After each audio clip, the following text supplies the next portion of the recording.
প্রিয় ভাইরা আমার, হজরত আবু যর গিফারি রাদিয়াল্লাহু তাআলা আনহু বলেন, নাহানি খালিলি আন সালাসাতিন।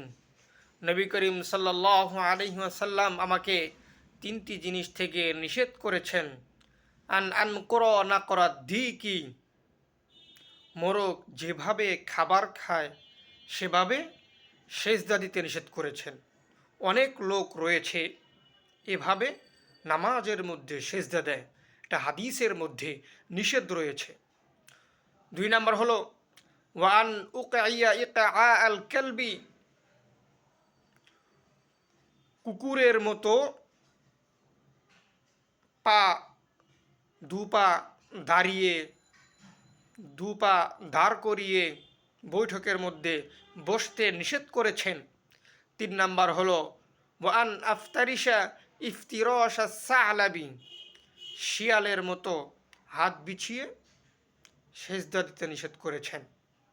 সাহাবা একরাম রাদিয়াল্লাহু তাআলা আনহুম আরও বলেন, নবী করিম সাল্লাল্লাহু আলাইহি সাল্লাম বলেছেন, সল্লু কামা রাআইতুমুনি উসল্লি, হে আমার সাহাবারা, তোমরা সেইভাবে নামাজ পড়ো যেভাবে তোমরা আমাকে নামাজ পড়তে দেখো।